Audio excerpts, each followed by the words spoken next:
দোয়া করি। তো এই নিয়ামত আল্লাহ আপনাদেরকে দিয়েছেন, আলহামদুলিল্লাহ।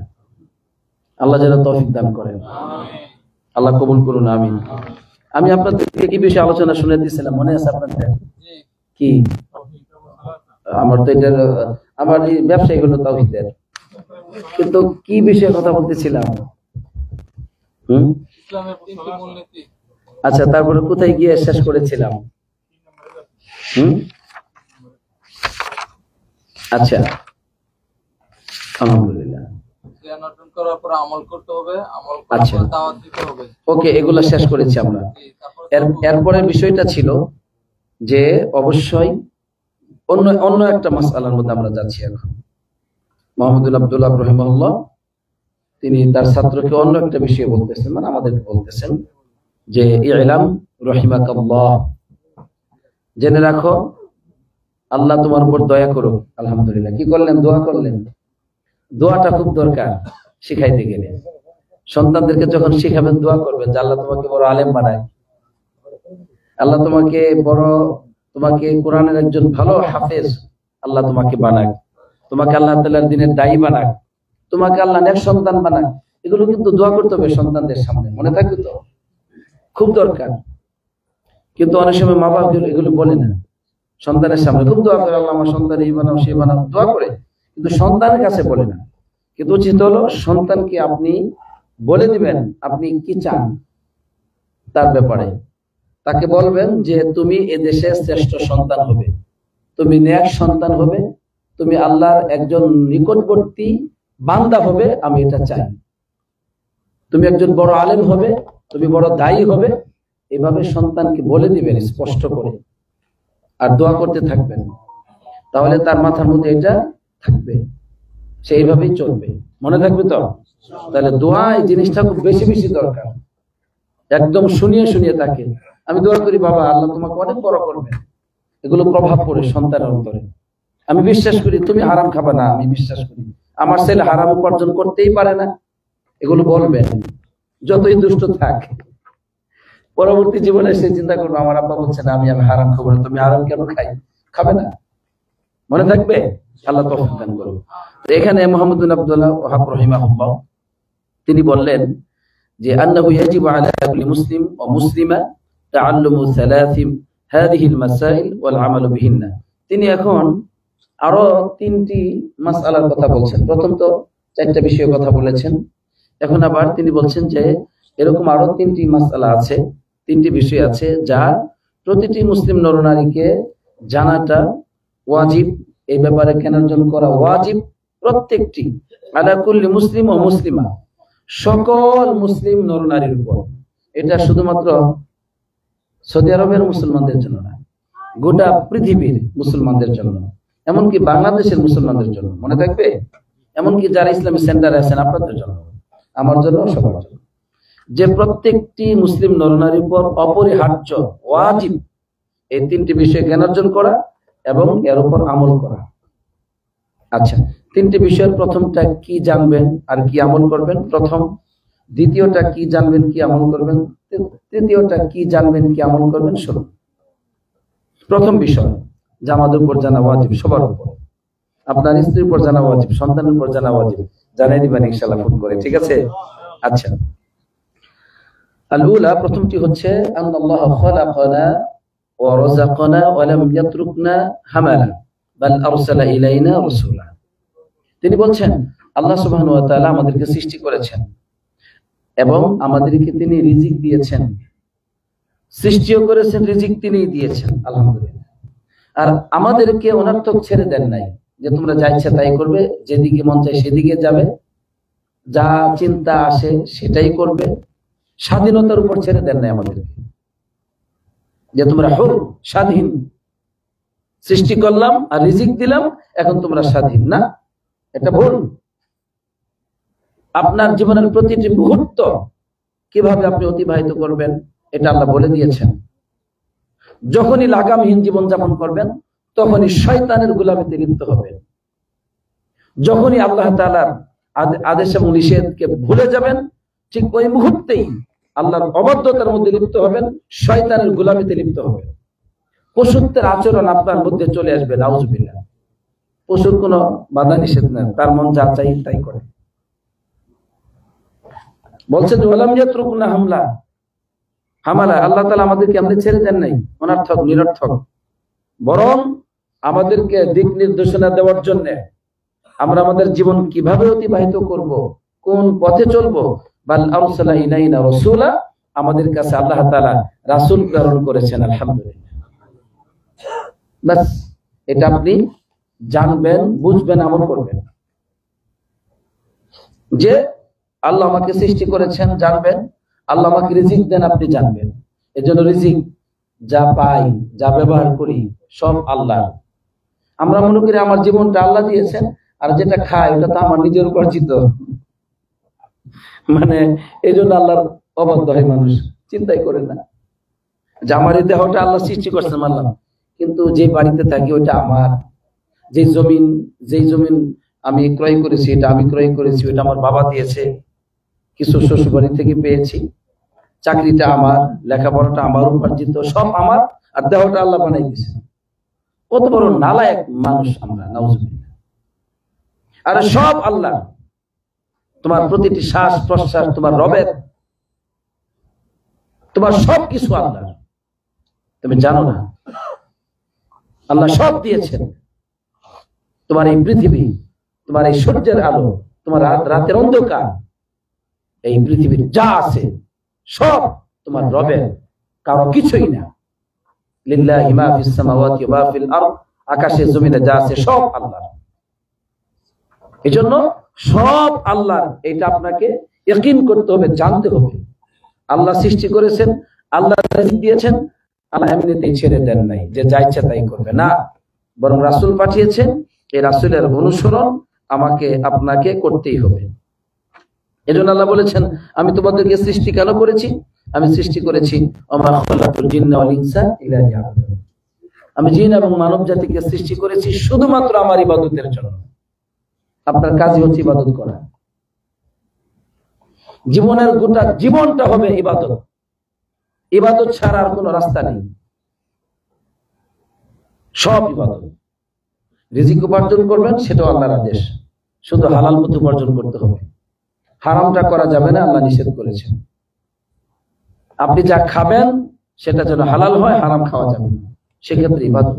আপনি ঘুমাবেন, নামাজের সময় ঘুম থেকে জাগ্রত হতেই হবে, আপনি বাধ্য সালাতের সময় ঘুম থেকে উঠে সালাত আদায় করতে, তাহলে ইবাদত হয়ে গেল। শুধু নিয়ত করলেই হয়, আমি ঘুমাচ্ছি যেন একটু শরীরটা আরাম হয়, এরপর আমি ইবাদত করবো, আলহামদুলিল্লাহ, ঘুমটা ইবাদতের মধ্যে গণ্য হবে। খাবার খাবেন, নবীজির সুন্নাহ মেনে খাবার খাবেন সাল্লাল্লাহু আলাইহি ওয়াসাল্লাম, বাস ইবাদত হয়ে যাবে। তাহলে জীবনের সকল ক্ষেত্রেই ইবাদত। আল্লাহ ইবাদতের জন্য সৃষ্টি করেছেন। বিবাহ শাদী করা ইবাদত, সন্তান লালন পালন করা ইবাদত, বাজারে যাবেন পরিবার পরিজনদের রুজি রোজগারের জন্য ইবাদত, ব্যবসা বাণিজ্য করবেন ইবাদত, কোনটা ইবাদত না বলেন? সব ইবাদত। স্ত্রীর মুখে খাবার তুলে দিবেন সেটা ইবাদত, স্ত্রী সহবাস করাও ইবাদত, এটাও সওয়াব। এগুলো হাদিস বলি না, এর আগে বহু শুনেছেন আপনারা। সুতরাং আল্লাহ আমাদেরকে ইবাদতের জন্য সৃষ্টি করছেন। এখন প্রশ্ন হচ্ছে ইবাদতটা করবেন কিভাবে? এজন্য পাঠিয়েছেন রাসূল। সুতরাং ফামান আতাআহু দাখালাল জান্নাহ, যে ব্যক্তি রাসূলের অনুসরণ করবে সাল্লাল্লাহু আলাইহি ওয়াসাল্লাম, দাখালাল জান্নাহ, সে জান্নাতে প্রবেশ করবে। ওমান আসাহু দাখালান নার, যে ব্যক্তি রাসূলের অবাধ্য হবে সে ব্যক্তি জাহান্নামে যাবে, নাউজুবিল্লাহ। এখন আল্লাহ তাআলার অনুসরণ করা লাগবে না, শুধুমাত্র রাসূলুল্লাহ সাল্লাল্লাহু আলাইহি ওয়াসাল্লামের অনুসরণ করলেই হবে, নাকি এরকম বুঝতেছেন আপনারা? নাকি বুঝতেছেন? আল্লাহ নবী সাল্লাল্লাহু আলাইহি ওয়াসাল্লাম কখনো কি নিজের কোনো আদেশ নিষেধ করেছেন? না যা কিছু বলেছেন সবকিছু আল্লাহর পক্ষ থেকে? এটাই আল্লাহ রাসূল পাঠিয়েছেন। সমস্ত রাসূলগণ এসে কি বলেছেন? আনি ইবুদুল্লাহ ওয়াজতানিবুত তাগুত, তোমরা এক আল্লাহর গোলামি করো আর তাগুতের গোলামি থেকে বিরত থাকো। তাগুত মানে শয়তান, শয়তানের গোলামি থেকে বিরত থাকো। আল্লাহ ছাড়া অন্য কারো ইবাদত করো না, শুধু এক আল্লাহর ইবাদত করো। তাহলে সৃষ্টি যে জন্য করেছেন ইবাদতের জন্য, রাসূল পাঠিয়েছেন এই কারণেই রাসূলগণ মানুষকে আল্লাহর ইবাদতের কথা বলেছেন। আলহামদুলিল্লাহ। এই রাসূলের অনুসরণ যে ব্যক্তি করবে, আমাইয়ুতির রাসূল ফাকাদ আতা আল্লাহ, যে ব্যক্তি আল্লাহ রাসূলের অনুসরণ করলো সাল্লাল্লাহু আলাইহি ওয়াসাল্লাম, সে ব্যক্তি আল্লাহর অনুসরণ করলো। আলহামদুলিল্লাহ। কারণ আল্লাহ নবী সাল্লাল্লাহু আলাইহি ওয়াসাল্লাম কখনো তার উম্মতকে নিজের দিকে ডাকেন নাই, ডেকেছেন ওয়াদাইয়ান ইলাল্লাহ, এক আল্লাহর দিকে তিনি ডেকেছেন। আলহামদুলিল্লাহ। সুতরাং এই রাসূলের অনুসরণ করতে হবে। রাসূলের অনুসরণ ব্যতীত আপনি জান্নাত পাবেন না। আমাদের দেশের ইবাদতগুলোর পরিস্থিতি হচ্ছে এই, বলে যে এইভাবে দেখছি মানুষকে, অমুক বুজুর্গ এইভাবে ইবাদত করে, উনি কি ভুল করতে পারেন? হাদিসে আছে কিনা, কোরআনে আছে কিনা কোনো চিন্তাই নাই। জিকির, এটা কি জিকির করেন? জিকিরে গুঞ্জাই আরশ, কই পাইছেন? ও হুজুররা লেখছে। চাচা কি দরুদ পড়েন? দরুদে লাখি, কই পাইছেন? কই যে বইয়ের মধ্যে পাইছি। চাচা আপনি কি দরুদ করেন? দরুদে তাজাল্লি, দরুদে নূরি, তাজ, আরো কত স্পেশাল সুন্দর সুন্দর দরুদ আছে। জিকিরের কত ধরন আছে, কই পাইছেন? কই যে বইয়ের মধ্যে পাইছি। এই বইয়ের মধ্যে কি ভুল লিখতে পারে? দলিলের মধ্যে যা আছে সবই তো ঠিক। এত এত দেখেন কেন দলিলটা 2 নম্বর না 1 নম্বর? দুনিয়ার ক্ষেত্রে সব দেখতে হবে আমাকে, আমারটা বুঝতে দে। ধর্মের ক্ষেত্রে হুজুররা যা কই দিয়েছে। এইভাবে নবীজির অনুসরণকে অবজ্ঞা প্রদর্শন করা হয় আমাদের জীবনে, আমাদের জীবনের এই ইবাদতের মধ্যে। অধিকাংশ পরিবার মুসলিম নরনারী ইবাদত করে যাচ্ছে, জিকির করে যাচ্ছে, একটাও সুন্নত তরিকায় না। অধিকাংশ ইবাদত করে আকীদা, কথাবার্তা, বিশ্বাস, আমল নবীজির তরিকা নাই, সব বাতিল বলে গণ্য হবে। আল্লাহ তাআলা বলেছেন, ওয়া ইউতিউল্লাহ ওয়া রাসূলাহু, যে ব্যক্তি এক আল্লাহর আনুগত্য করবে এবং তার রাসূলের অনুসরণ করবে, ইউদখিলহু জান্নাতিন তাজরি, এরপরে সে জান্নাতে প্রবেশ করবে, যে জান্নাতের তলদেশ দিয়ে প্রবাহিত হচ্ছে ঝর্ণাধারা। খালিদিনা ফিহা, চিরকাল ওই জান্নাতে থাকবে। আল্লাহর আনুগত্য লাগবে এবং আল্লাহর রাসূলের আনুগত্য লাগবে। দুটো একসাথে হলে আল্লাহ ইবাদত কবুল করবেন, অন্যথা আপনার ইবাদত বাতিল বাতিল বাতিল। মনে করে যে ইবাদত করলেই তো হলো। যখনই আপনি আপনার সমাজে গিয়ে বলবেন বেদাত মানবেন না, এগুলো বাদ দেন, এগুলি ভুল, বলবে এই দেখো মুসলমানদের মধ্যে একটা ঐক্যতা নষ্ট করার জন্য আসছে, ফিতনা সৃষ্টি করার জন্য আসছে। বলবে আরে মানুষ ইবাদত করে না, এরপরে আজ ইবাদত করতেছে, হুকুম ইল্লাল্লাহ, অনেক কিছু করতেছে, আপনি বাধা দিবেন? বলবে এই মিয়া তুমি মানুষের কল্যাণ থেকে মানুষকে নষ্ট করো, তুমি বঞ্চিত করতেছো। মানুষ ইবাদত করে না, এরপরে তারা তো করতেছে, মানে আল্লাহর প্রতি দয়া তো এরা করতেছে। কত মানুষ আল্লাহর প্রতি দয়া করে না, এরা তো দয়া করতেছে। এই জন্য এদেরকে রেখে দাও, কিছু করো না। বলে নাউজুবিল্লাহ। এই লোকগুলো যে ইবাদত করতেছে, ইবাদত করার পরও এরা জাহান্নামে যাবে। ভাঙ্গা গাড়ি দিয়ে মক্কায় যাবেন না, চাকা যে কোনো সময় খুলে দৌড় দিবে, এর সাথে মক্কা না যাওয়া ভালো, ঘরে থাকেন, মক্কায় যাওয়া দরকার নাই। তো এই ইবাদত, যে ইবাদতের মধ্যে আল্লাহ নবী সাল্লাল্লাহু আলাইহি ওয়াসাল্লামের তরিকা নাই, সুন্নাহ নাই, সেটা ইবাদত হতেই পারে না। এটা করলেও যা, না করলেও তা, না করলেও জাহান্নাম, করলেও জাহান্নাম। আর সেটা যদি নফল হয়, অতিরিক্ত হয়, যেটা না করলে গুনাহ নেই, করলে সওয়াব আছে, ওই ইবাদতটাই করার কারণে জাহান্নামে যাওয়া লাগবে। কারণ ওইটা দ্বারা তুমি বেদাত করলে, নবীজির দ্বীনকে পরিবর্তন করে অন্য আরেকটা নিয়ম তুমি মানলে দ্বীনের মধ্যে, দ্বীন মনে করে, এই জন্য এটা বেদাত হলো। আর বেদাত মানেই কি জাহান্নামে যাওয়ার কারণ। নাউজুবিল্লাহ। তাহলে ইবাদত করার চেষ্টা করা ভালো। আর আপনাকে বলা হবে ছেড়ে দাও, যেভাবে চলতেছে চলুক না, কিছু তো করতেছে না, চলবে না, এটাই পাপ। নবীজির আদর্শ ব্যতীত যে ইবাদত করা হয় সেটাই পাপ, সেটাই অন্যায়, সেটাই বিপর্যয়, সেটাই ধ্বংস, সেটাই মুসলমানদেরকে আল্লাহ থেকে বিচ্ছিন্ন করে দেওয়ার মূল কারণ। নাউজুবিল্লাহ। মানুষ বেদাত করবে আর অপমানিত হবে, লাঞ্ছিত হবে। কাফের, মুশরিক, পাপিষ্ঠরা সমাজের নেতৃত্ব দিবে বেদাতের কারণে। মুসলমান নামাজ পড়তেছে, নবীজি তরিকাই পড়তেছে না, এদের উপর পাপিষ্ঠরা নেতৃত্ব দিবে। মুসলমান ইবাদত করতেছে, কিন্তু সেখানে বেদাতি তরিকা ইবাদত করতেছে, সমাজের পাপিষ্ঠরা অন্যায়কারীরা এই সমস্ত জাহান্নামীরা তারা নেতৃত্ব দিবে। কারণ তোমাদের ইবাদত ঠিক নাই, তোমরা শয়তানের তরিকা মানো, এজন্য আল্লাহর পক্ষ থেকে সাহায্য আসবে না। কারণ ওষুধ খাওয়ার পরেও অসুখ হলে পচা ওষুধ খেলে রোগ ভালো হয় না, মনে থাকবে। কি বলেন? যদি রোগ হয় পচা ওষুধ যদি খান 2 নাম্বার ভালো হবে? হবে না। তাহলে 2 নম্বরই তরিকে ইবাদত করলে সওয়াব হয় না, আল্লাহ সাহায্য পাওয়া যায় না। অথচ ইবাদত মানে কি? ইবাদত মানে শক্তি, ইবাদত মানে পাওয়া, ইবাদত মানে কারো সামনে আপনি মাথা নত করবেন না। আপনি আল্লাহকে সেজদা দেন মানে কি? গোটা পৃথিবী আপনার কাছে মূল্যহীন, তুচ্ছ, কিছুই না। আলহামদুলিল্লাহ। সে পাওয়ার গেল কই? সেই পাওয়ারটা গেল কই? ওই যে বেদাত করে, ওই যে সুন্নাহ মানে না, তাওহীদ ঠিক নাই, এজন্য এগুলোর কোনো মূল্য নাই, এগুলোর কোনো মূল্য নাই। বরং ইবাদত করার পরে দুঃখ যন্ত্রণা, দোয়া কবুল হয় না, ছেলে ঠিক হয় না, মেয়ে ঠিক নাই, পরিবার ঠিক নাই, ব্যবসা বাণিজ্য ঠিক নাই, ঘর ঠিক নাই, কিচ্ছু ঠিক নাই। আমাদের মুসলমান যারা ইবাদত করতেছে কিচ্ছু ঠিক নাই। এরপরেও যারা ইবাদত করে না তারা তো মোটামুটি তাদের পরিবারটা, জীবনটা একটু পরিষ্কার রাখে, পোশাকটা অন্তত পরিষ্কার আছে, টুপিটা সুন্দর আছে, গায়ে এত দুর্গন্ধ নাই, মোটামুটি ভাবে স্ত্রী সন্তানে ভালোই চলতেছে, আত্মীয় স্বজনদেরকে যত্ন করতেছে, সবই ঠিক আছে। আর ইবাদতকারী গুলোর কিচ্ছুই নেই।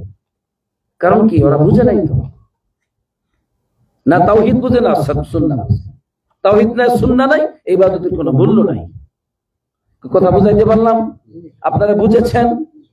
এই জন্য ওই ওষুধ খাইনি কি না খাইনি কি, কারণ যে ওষুধ আপনাকে দিচ্ছে এগুলোর ম্যাচ চলে গেছে আরো 5 বছর আগে, ওটা খাইনি কি হবে? অতএব আল্লাহর ইবাদত করতে হবে নবীজির তরিকায়। এজন্য এটাই বলেছেন যে যে ব্যক্তি আল্লাহ রাসূলের আনুগত্য করবে সে জান্নাতে যাবে, আর যে ব্যক্তি তার অবাধ্য হবে সে জাহান্নামে যাবে। নাউযুবিল্লাহ। পরিষ্কার কথা। ওমাইয়া আসিল্লাহ ওয়া রাসূলাহু, যে ব্যক্তি আল্লাহর অবাধ্য হবে এবং আল্লাহ রাসূলের অবাধ্য হবে, ফাইন্না লাহু নারু জাহান্নামা খালিদিনা ফিহা, তার জন্য হচ্ছে জাহান্নামের আগুন, চিরকাল সে জাহান্নামে থাকবে। নাউযুবিল্লাহ। রাসূল সাল্লাল্লাহু আলাইহি ওয়াসাল্লামের অবাধ্যতাকে মানুষ কিছুই মনে করে না। আপনি গিয়ে সমাজে বলবেন যে সুন্নত তরিকায় আপনি ইবাদত করেন, আপনাকে বয়কট করা হবে, এই কথা বললেন, বলবে এই লোকটা কি, কোনো আকল নাই, কিছু নাই, জ্ঞান নাই, বুদ্ধি নাই। অথচ আল্লাহ নবী সাল্লাল্লাহু আলাইহি ওয়াসাল্লাম কি বলছেন? কুল্লু উম্মতি ইয়াদখুলুনাল জান্নাহ, আমার সব উম্মত সবাই জান্নাতে যাবে আলহামদুলিল্লাহ, ইল্লা মান আবা, তবে আমাকে যে অস্বীকার করে সে যাবে না। অস্বীকার করে এরকম উম্মত কি আছে? নবীজি বললেন, সাহাবাগণ বললেন, ইয়া রাসূলুল্লাহ, কারা তারা? ওমানি আবা, কে অস্বীকার করে আপনাকে? বলছে, আমাকে কি অস্বীকার করে? মান আতাআনি দাখালাল জান্নাহ, যে আমার অনুসরণ করবে সে জান্নাতে যাবে। ওমান আসানি ফাকাদ আবা, যে আমার অবাধ্য হয়, আমার সুন্নাহ অবজ্ঞা প্রদর্শন করে, আমার সুন্নাহর কোনো মূল্যই নাই, ফাকাদ আবা, সেই অস্বীকার করে। অস্বীকার করা শুধুমাত্র মুখে না, সুন্নাহর কোনো গুরুত্ব নাই তাদের জীবনে, সুন্নাহর কোনো গুরুত্ব নাই, রাজপথে মিছিল করতেছে। আমরা একবারে এটা পরিপূর্ণ প্রশংসা করব না, মুখে দাঁড়িয়ে নাই, সুন্নাহ কি জিনিস বুঝেই না, কোনোদিন কোনো হাদিস পড়ে না, নামাজের দাঁড় দাঁড়া না, ওই যে আপনার ফ্রান্সে নবীজিকে ব্যঙ্গাইছে, রাজপথে নেমে গেছে। ও মনে করছে যে কোনোদিন কিছু করলাম না ইসলামের জন্য, আজকে যদি একটু মিছিল করি জান্নাতে চলে যাবো। আর বেটা, তুমি তো অস্বীকার করো তোমার নবীকে। কেমনে? তুমি যে সারা জীবন নবীজির অবাধ্য হলে, তোমার রাগ, তোমার দিন, তোমার সবকিছু দ্বারা নবীজির অবাধ্য হও, তুমি অস্বীকারী, তুমি বুঝো না? তুমি আজকে মিছিল করে, ফ্রান্সে ওখানে এলোমেলো হয়েছে, এই জন্য মিছিল করে তুমি আজকে জান্নাতে চলে যাবে। আমি মিছিলের ব্যাপারে কোনো প্রশংসা করব না, আমি এটা পদ্ধতি না। নবীজিকে মানো, তুমি মানো, এটা বেশি দরকার। মিছিল দিয়ে কোনো লাভ হবে না। ফ্রান্সুল্লাহরা দেখাইতেছে কি লাভ? আল্লাহরে দেখাও রাত্রে দিনে, তুমি তোমার নবীকে ভালোবাসো, আল্লাহকে দেখাও, কাজে লাগবে। তোমার রাতে নবীজির অনুসরণ করো, তোমার ঘরের ভিতরে অনুসরণ করো আল্লাহ নবী সাল্লাল্লাহু আলাইহি ওয়াসাল্লাম, কাজে লাগবে, আল্লাহ দেখবেন, আল্লাহ সওয়াব দিবেন। সবাই যায় মিছিলে, এরপরে মিছিলে গিয়ে ফজর তুমি পড়ো নাই, তুমি যোহর তো পড়তেই পারো না, মিছিলে আসর তো পড়তে পারবে না, তোমার তো কাপড়ও ঠিক নাই, কারণ প্রস্তাব ধরছে, তুমি কাপড়, তুমি কোনো জায়গা পাও নাই, ওদের জায়গা পাও নাই, তুমি যে পল্টনে গেছো সই করতে, তুমি ওদের জায়গা কই দিয়েছো? আমাদের করছে জীবনে যখন একসময় মিছিল করতাম, নামাজের জায়গা সব বন্ধ।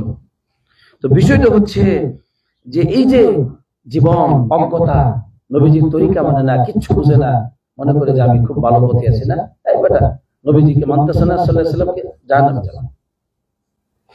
আল্লাহ সুবহানাহু ওয়া তাআলা আমাদেরকে বুঝবার তৌফিক দান করুন। দেখেন ফেরাউন সম্পর্কে আল্লাহ তাআলা কি বলছেন, যে আমি ইন্না আরসালনা ইলাইকুম রাসূলা, আমি তোমাদের কাছে রাসূল প্রেরণ করেছি, শাহিদান আলাইকুম, রাসূলগণ, রাসূল তোমাদের উপর সাক্ষী, রাসূল তোমাদের উপর সাক্ষী, কামা আরসালনা ইলা ফিরআউনা রাসূলা, যেমন আমি ফেরাউনের কাছে রাসূল প্রেরণ করেছিলাম। কে গিয়েছিলেন? মুসা আলাইহিস সালাম। ফাআসা ফিরআউনুর রাসূল, ফেরাউন রাসূলের অনুসরণ করলো। ওই রাসূলটা কে ছিলেন? মুসা আলাইহিস সালাম ছিলেন। অস্বীকার, সে অবাধ্য হলো। ফাআসা ফিরআউনুর রাসূল, আল্লাহ বললেন না যে আমার অবাধ্য হলো ফেরাউন, না, বলছে ফাআসা ফিরআউনুর রাসূল, ফেরাউন রাসূলের অবাধ্য হয়েছে, মুসা আলাইহিস সালামের অবাধ্য হয়েছে। এখন আমি কি করলাম? ফাআখাযনাহু আখযা ওয়াবিলা, তাকে আমি কঠোরভাবে পাকড়াও করলাম।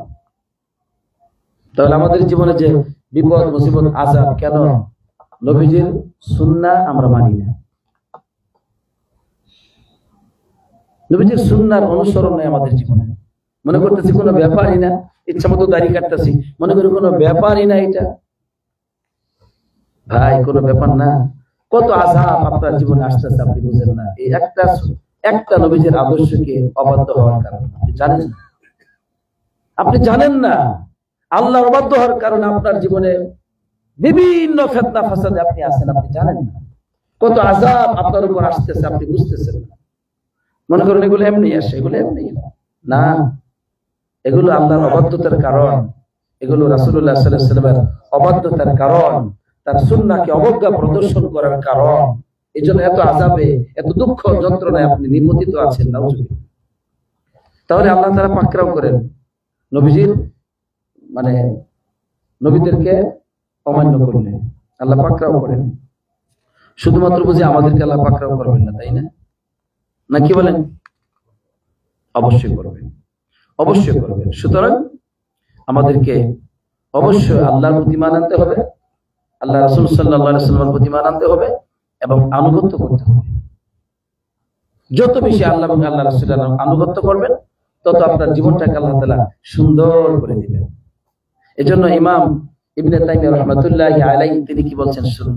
বলছেন আল ঈমানু বিল্লাহি ওয়া রাসূলিহি, আল্লাহর প্রতি ঈমান আনা এবং রাসূলের প্রতি ঈমান আনা, ওয়া জিমাউস সাআদাতি ওয়া আসলুহা, এটাই হচ্ছে মানে সৌভাগ্যশীলতার জিমা, সৌভাগ্যশীলতার মূল কেন্দ্রটাই হচ্ছে যে আল্লাহ এবং আল্লাহ রাসূলের প্রতি ঈমান আনা, তাদের আনুগত্য করা। ওয়া আসলুহা, সৌভাগ্যশীলতার মূল বিষয়টাই হচ্ছে আল্লাহ এবং আল্লাহ রাসূলের প্রতি ঈমান আনা এবং তাদের আনুগত্য করা। বুঝাইতে পারলাম? তাহলে তার জীবনে ততটুকু পরিমাণ দুনিয়াতে সুখ শান্তি আসবে, নিরাপত্তা আসবে, যে যতটুকু আল্লাহ এবং আল্লাহ রাসূলের আনুগত্য করবেন, তার জীবনে ততটুকু দুঃখ, যন্ত্রণা এবং নিরাপত্তাহীনতা আসবে। হতভাগ্য হয়ে যাবেন ততটুকু পরিমাণ যতটুকু আল্লাহ এবং আল্লাহ রাসূলের আনুগত্য থেকে দূরে থাকবেন, অবাধ্য হবেন। পরিষ্কার কথা? বাস, এখন হিসাব মিলাবেন। আল্লাহ সুবহানাহু ওয়া তাআলা আমাদেরকে যে বিষয়টা শুনলাম, এই বিষয়ের উপর আমল করবার তৌফিক দান করুন। আমিন। তাহলে প্রথমটা আমরা জেনে গেলাম, তাই না? বাকি 2 এবং 3 সামনে ইনশাআল্লাহ। তো আজকে আমরা এখানে সমাপ্তি করতেছি, আযান শেষ করে কথা আছে আরো। অফ করে দিন।